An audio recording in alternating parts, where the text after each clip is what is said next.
দর্শক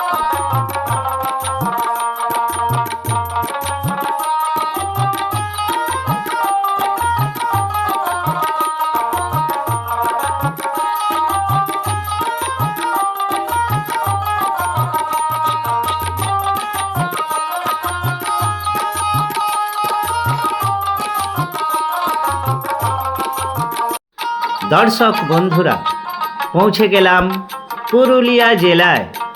রয়েছি দ্বারকেশ্বর নদের ব্রিজের উপর। পুরুলিয়া জেলাতেই এই দ্বারকেশ্বর নদের উৎপত্তি স্থলটি রয়েছে। ছোটনাগপুর মালভূমির তিলবনি পাহাড় থেকেই এর উৎপত্তি। আদ্রা শহর এবং হুরা গ্রামের মধ্যকার একটি ঝিল থেকেই মূলত এই নদের সৃষ্টি। পুরুলিয়া, বাঁকুড়া, হুগলি এবং পশ্চিম মেদিনীপুর জেলার ওপর দিয়ে এই নদ প্রবাহিত হয়েছে।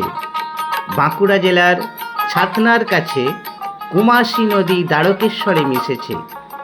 বাঁকুড়া শহরের কাছে প্রতাপপুরে গন্ধেশ্বরী নদী দ্বারকেশ্বরের সাথে মিলিত হয়েছে।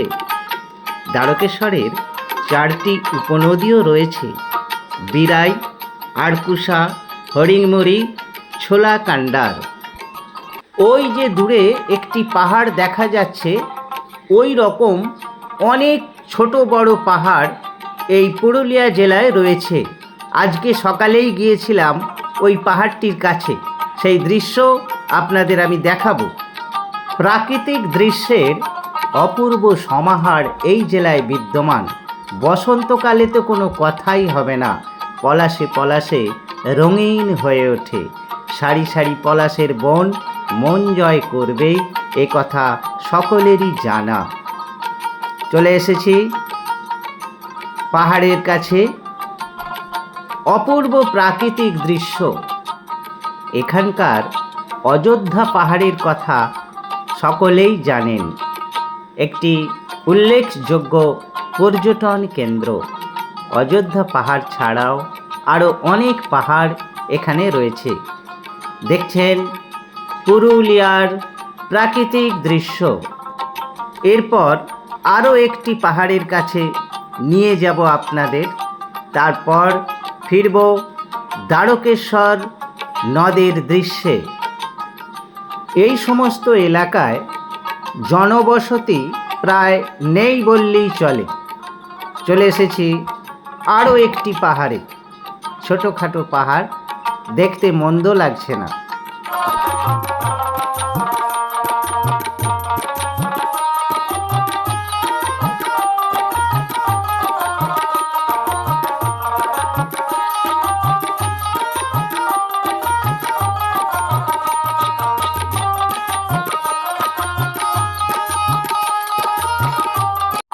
ফিরে এলাম দ্বারকেশ্বর নদের কাছে। আরামবাগ মহকুমার কুমারগঞ্জে এই নদ হুগলি জেলায় প্রবেশ করেছে। পশ্চিম মেদিনীপুর জেলার ঘাটালের কাছে শিলাই নদীর সাথে মিলিত হয়ে এই নদ রূপনারায়ণ নাম নিয়ে প্রবাহিত হয়েছে। দেখছেন দ্বারকেশ্বর নদ, পুরুলিয়া।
দ্বারকেশ্বর নদে নেমে পড়লাম।